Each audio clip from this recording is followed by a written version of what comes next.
Hi, this is Sansan Mushi, and I felt guided to make a pick a card reading video on your greatest change. Lately, I've been feeling there's a lot of rebirth and great changes going on between a lot of people during this Jupiter retrograde, and with, Uranus going into Taurus and all that. I sense that a lot of us are really reevaluating a lot of things right now and learning kind of new things about ourselves, or just undergoing great changes that we've been waiting for a long time. And I don't know if any of you have listened or watched a show called Legend of Korra, but a quote I really admire from that show is, "When we hit our lowest point, we are open to the greatest change." And while I haven't hit my lowest point this year, I feel like there might be some of you out there that have hit a pretty low point in your lives, and if you've hit a low point, just know that there's only going to be something more beautiful coming your way. And if you're not at your lowest point, but you feel this big change going on too, that's good. There's a very specific message that I want to talk about after I do these readings, but I'm going to go ahead and go through the readings first, and then I'll talk about it at the end. I'll even provide a timestamp for it. It's actually about something called Kundalini Awakening. If that strikes a vibe with you, definitely search into it. It's Kundalini, Kundalini. I'll talk about it at the end of this video. But, so I'm going to split this into two readings. So if you pick reading number 1, or if you resonate with these gems or crystals over here, this is reading number 1. So I've got goldstone, I've got opalite, chrysoprase, there we go. Oh, here's the light. And I've got honey calcite. So these are reading number 1. Over here for reading number 2, we've got blue goldstone, we've got fluorite, lapis lazuli, and aquamarine. So, however you want to choose with reading 1 or 2, or if you want to watch both, definitely feel free. But if you resonate with this pile, this is reading number 1, and if you resonate with this pile over here, it's reading number 2. So I'm going to go ahead and get started for what your greatest change is, or what to be expecting in the near future. Okay, I'm going to get started.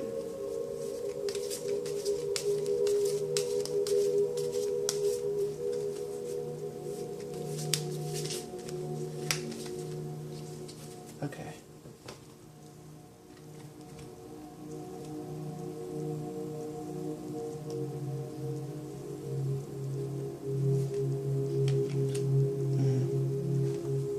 Two of Wands.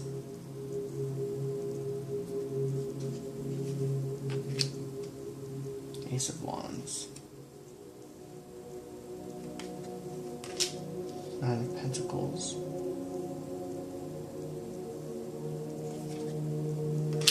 Six of Cups. So, okay, it shows. Good. So, I'm sensing, for those of you who chose reading number 1, I think perhaps you and another person are not seeing eye to eye, or are going separate ways, and that can be quite challenging. And then, so I go east, south, west, north. I kind of get this reading from this medicine deck that I'm really into, but essentially your greatest challenge as of right now with undergoing this change is this diverge of paths. So for those of you who chose reading number 1, it might be pretty difficult for you to kind of separate from this person, probably because you guys are, like, while you guys are realizing that you can't see eye to eye on something, perhaps you're also realizing it's really difficult to say goodbye because of how similar you guys are And, you know, there were a lot of shared moments, a lot of things that you both resonated with and sort of kind of like understood about one another. There are a lot of like epiphanies in life that both you and this other person understand together. But at the same time, there's just so much that with the communication that somehow the other person is just not seeing. And I think deep down, what's going to make this a challenge is perhaps it's scary to go on this new path alone without this person. Perhaps you're worried about that. It's kind of like you have to start all over, and perhaps you're tired of starting over. Perhaps you're tired of having to say goodbye to people that you care about, and so you don't want to start this new journey. You don't want to diverge. I think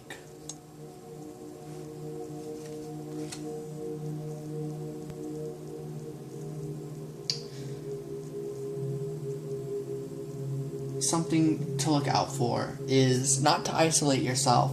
It's good. That's the thing. You're going to be going on a bit of a solo journey in a sense when you diverge from this person, or if you drift apart or go separate ways. But that doesn't mean you're going to be alone. That doesn't mean you like suddenly have nobody else. There's tons of support out there for you. I think you know that. I think you know, even with saying goodbye to this person, there's so much support around you, and there's so much peace and tranquility, and you're going to help yourself through it, and it's not really going to be because of other people.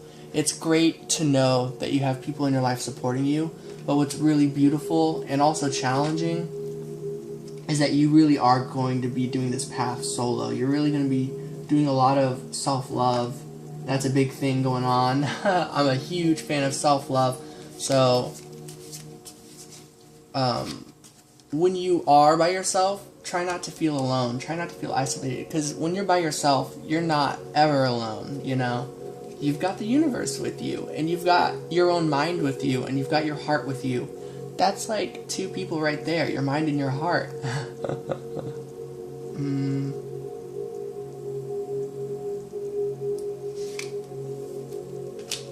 And I think you know that there's someone out there for you, and that it's necessary to start all over, but you're not. You've obtained so much. You've already come such a long way. I think you're aware that just because you diverge from this person doesn't mean you lose everything. In fact, you're going to realize, or maybe you've already had to go your separate ways, or maybe you're just realizing that you have to accept your differences, and perhaps you don't have to say goodbye to this person, and it's just that you're just going to agree to disagree, move on through that, and still be really close and be really good friends and have that really strong connection.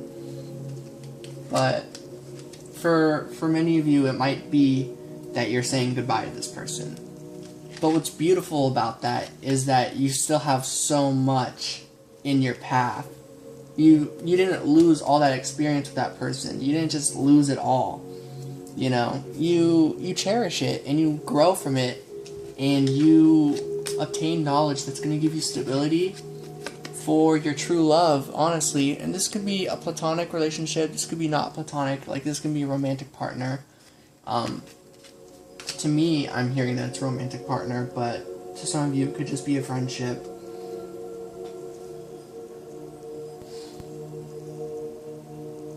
And so, with the Four of Swords in the center of this all, you are going to be going through a great change, but you might kind of find yourself experiencing a sort of a loop of how your mind kind of works through this situation.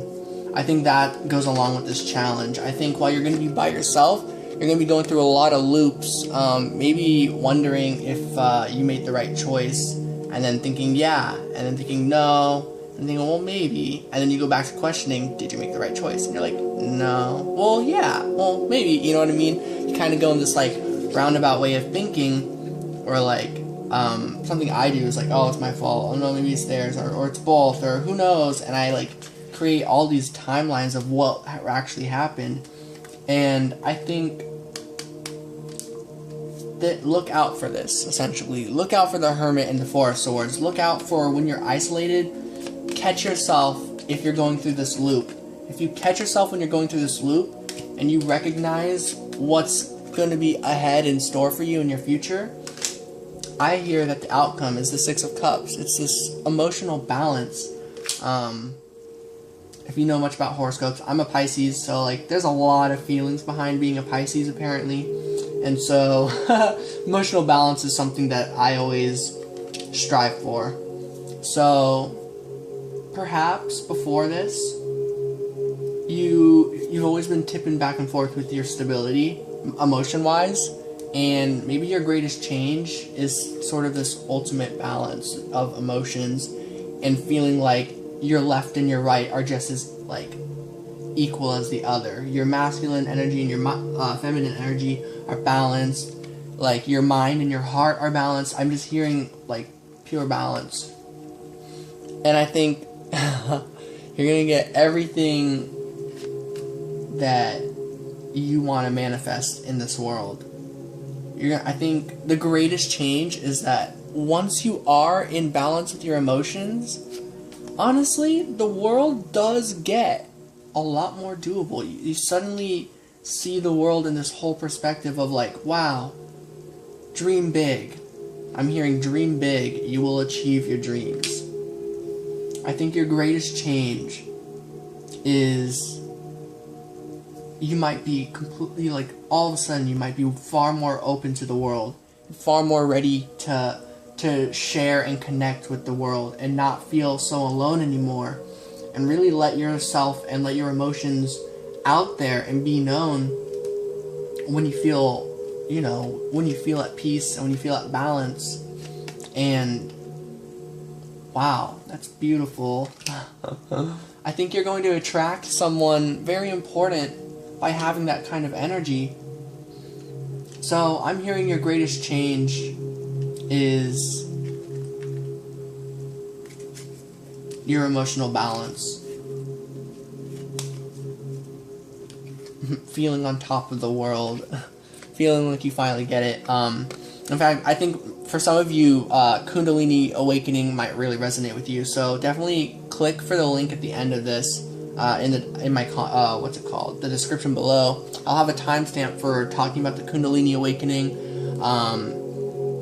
I think it's an important message that it's not going to resonate with everyone, but I think there are people out there that if you don't know about this awakening, that you should really check it out, because it might explain quite a few things that perhaps you didn't know could be explained with it.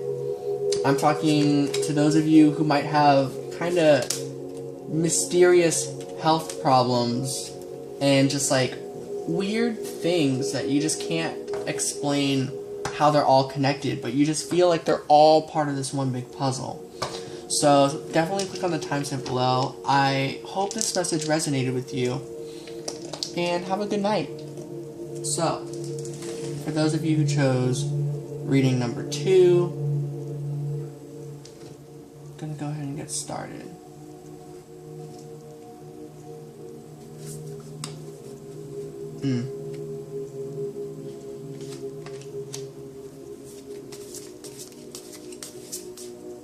No, I'm hearing to part it in here. Give myself a dent. And let it go. Just let it go.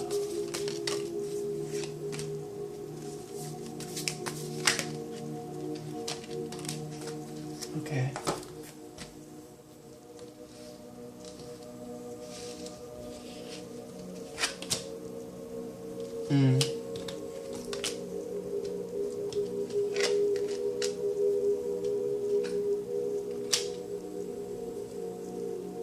Wow.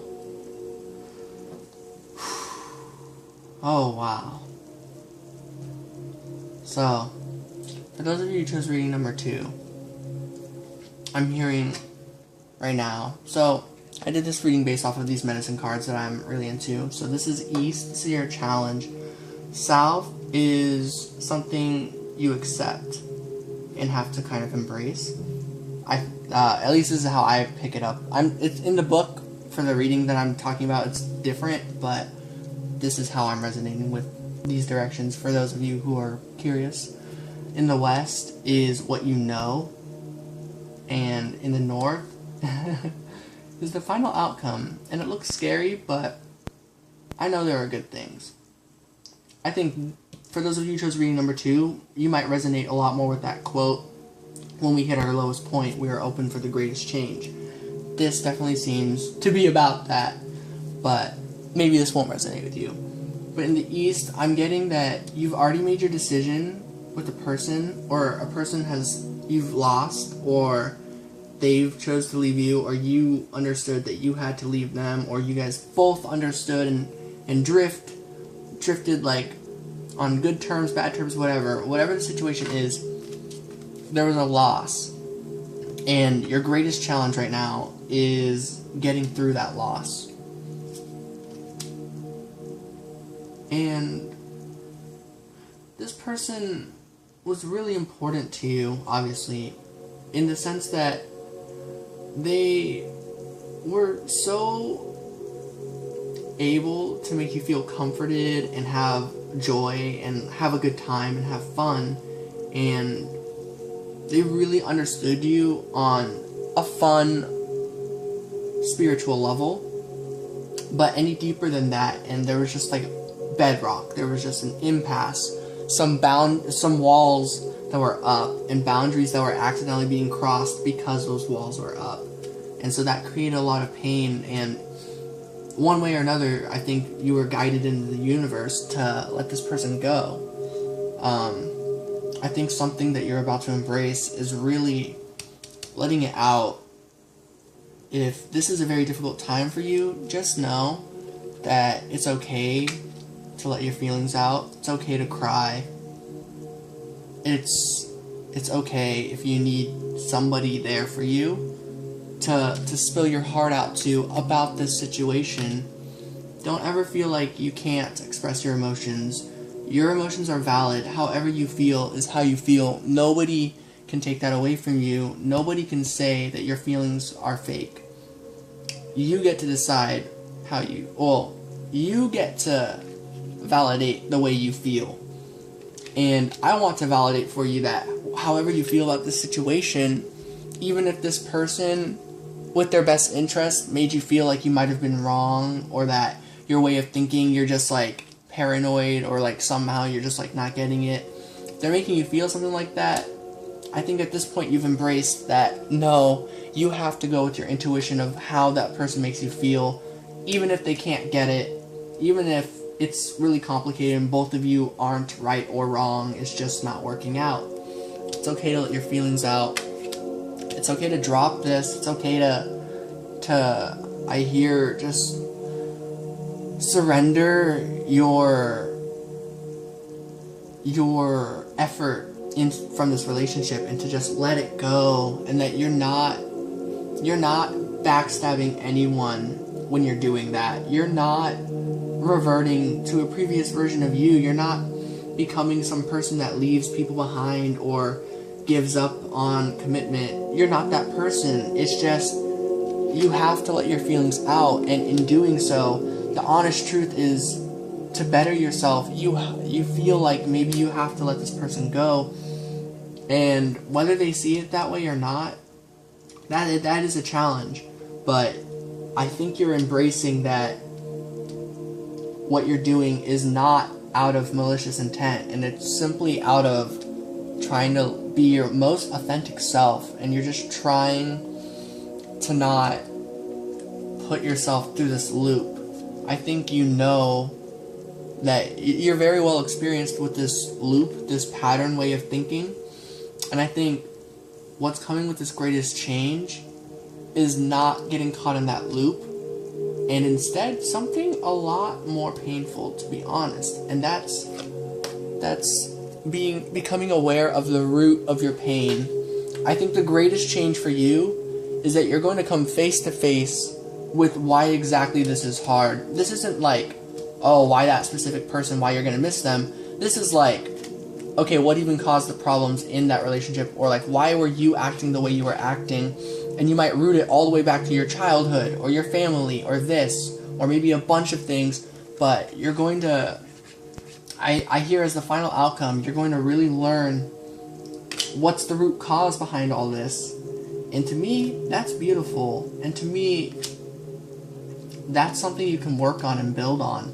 Once you can look inwards and know and identify how you're hurting, is the same time those swords will be finally able to be pulled out, and you will finally be able to, once you do that, you're going to realize, wow, it's so much easier working on my life and building up something. And that's beautiful. I'm wondering if I should do one more reading. As a final outcome, life goes on. You may have to say goodbye to somebody, but life goes on. The greatest change, I'd say, for you, or part of your greatest change, is you're going to meet new people. You're going to meet so many people in your lifetime. It's going to be fantastic. You're going to be building something. You can never, there's no way of knowing who's going to stick around. But you do know that one day, with this wheel, it's just like a ball, or just like if you had thread on it and the thread is spinning around. The thread gets thicker and thicker. Eventually, things stick in with it. By the end of your life, there's going to be those people, those loved ones that really stuck with you. Even the people you had to say goodbye to, they were just on previous thread that are covered by more thread, you know? And that's kind of how time is. So the thread on the outside is you at old age. Of course, there's people who come and go all the time, but they're all connected to you nonetheless. Even if you have to say goodbye to someone, you're still with someone. And so, the last thing I just want to clarify is that I think your greatest change is really coming face to face with whatever the root problem of all this really is. Whatever is that pain that keeps you up at night, or even physical pain. I get the feeling there might be some of you out there that will resonate with Kundalini Awakening, also in reading number 2. So that was the second reading. I hope this resonated with somebody, and that you all have a good night. And yeah, sending love and light to everyone. Peace out if Kundalini Awakening doesn't resonate with you. So pretty much what Kundalini Awakening is all about is this sort of energy serpent, if I were to describe it, that coils around the base of your spine, your root chakra, 3 times and goes upwards. You know, I bet I can actually get a picture. So just take a second, I swear.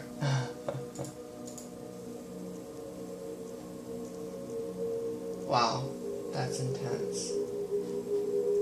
Well, there are a lot of really cool pictures, so go ahead and even just like look that up too.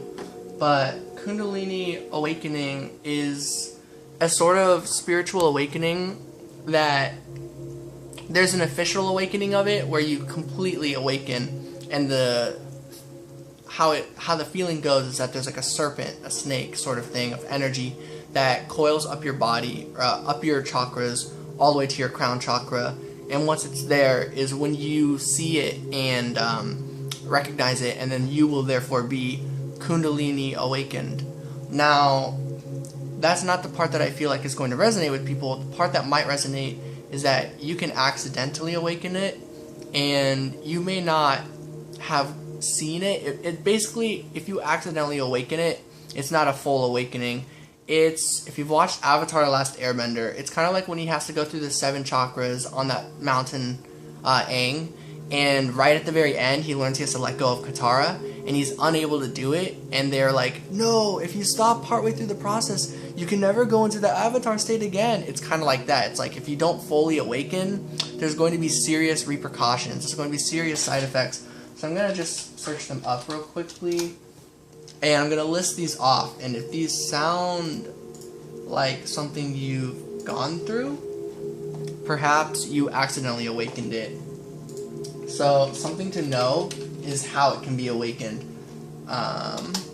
So some of the ways an awakening can be triggered is by intense energy work, drug use, sexual experiences, abuse or trauma, yoga practice, or life events. So there's a variety of ways, and I'm sure a lot of those mix together of how this can be awakened. And there might be kind of multiple times where you sort of like have that awakening moment, but you never fully go through the whole process. So in doing this, there's a lot of issues that can come up with it. So now,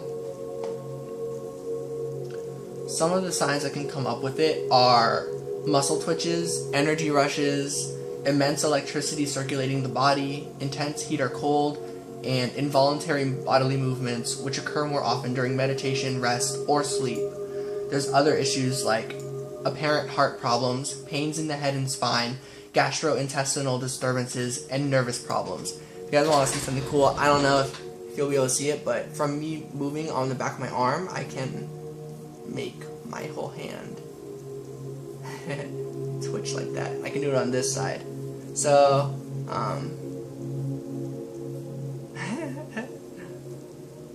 yeah.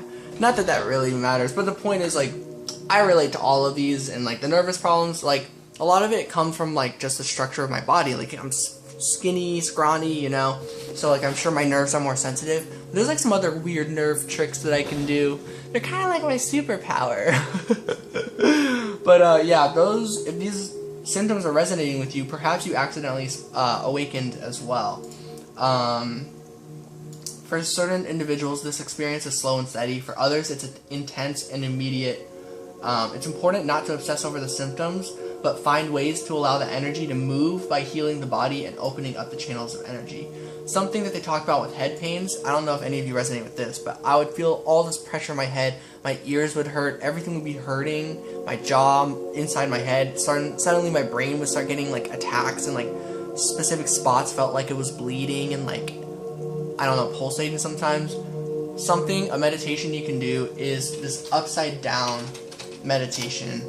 Yoga pose. It's called, what's it called? Bālāsana? No, it's not. I can't find it right now, but I will post links below for all this stuff, because I feel like there will be somebody out there that's relating to all this about Kundalini Awakening and like unexplained health issues. Here's some other ones. A sensation of insects or snakes crawling on the body, often along the spine. Growing up, I would kind of complain about that. I recently, maybe 6 months ago, would tell my friends and family it feels like there's like a scorpion. So whatever the sensation is, it could be different for everyone. Feelings of cold in the body, conversely feelings of intense heat in the spine or in specific chakras. Now, you can relate to this for multiple reasons. Like for me, I'm anemic, so I always blamed my intense cold and chills on anemia, which I'm sure there's valid reason for it, but like I can tell this is very intense, and it's like I get the feeling it's about this awakening. There's a bunch more things: big emotional shifts or mood swings well beyond the normal, sensory overload like sounds, light, noise, everything becomes too much. This would happen. I'd feel like I'm going through some sort of like anxiety attack essentially around people, and like I feel like I'm holding in everyone's emotions, all these different timelines, lots of crazy stuff in my head going on. Sometimes you'll hear strange internal sounds that no one else can hear, waves of apparent wisdom or insight into the way reality actually is, heightened periods of creativity. I relate with that. Sometimes I just go in this trance where suddenly I can get really creative, and other times it's just like missing and gone, and I'm like, well, there goes that. Other people, it seems like the more they work on it, the more it grows, but for maybe you who's relating, it's like it just happens at times, like during these periods, these like episodes of like creativity. And so there's a lot more, and I'm going to go ahead and send the 2 links that I've been looking at. if that resonated with you guys, definitely check it out. And the yoga pose, I'm gonna copy and paste whatever it's called as soon as I can find it. I really thought it was this. Maybe it's the solar plexus chakra. Yoga pose. 1 second. I'm just gonna pause and find it. Okay, it's called Shirshasana. Shirshasana. I don't know. Sirsasana. So I'm gonna, because I really find this one very helpful for alleviating quite a few of my pains with Kundalini Awakening. Overall, actually, if you experience those symptoms and spinal problems and gastrointestinal problems and like problems where it feels like it's your kidneys, or liver, sorry. Wait, which one is it?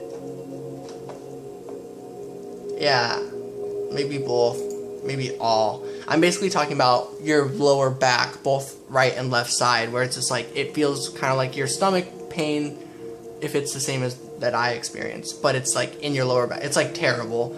It feels like your like organs are like shutting down or something. But I find yoga poses work really well. All you gotta do, just type up root chakra. As soon as you do that, on the Wikipedia page, I don't know if you can see that, you'll kind of get a list in this little corner part with the picture. It'll say yoga poses, strengthening the chakra. Just go ahead and press Control, click on all of them, and you'll open up tabs for them. And you can look at the tabs and you'll see what the pictures for each pose are, and just research into how to do those poses. Then search up, sacral chakra, and then when you do that, look into those poses. Solar plexus chakra, if there are chakras that are blocked, and then all of these hopefully will help. If this all resonates with you, I'd love to do yoga videos to kind of explain which ones I do that really help me with my problems and my pains. I went to a chiropractor and learned like my right hip is higher because there's this like sort of misalignment, and my neck part is like a little twisted, and some fun things. I find that this is helping me with that. I feel like I'm naturally starting to kind of realign it a bit. Perhaps when I go to the chiropractor in the future, maybe my spine will look a lot better than it did the first time. So I'm really excited about that. I do feel a lot better since I've been doing yoga. So yoga, I think, is a big thing. Whether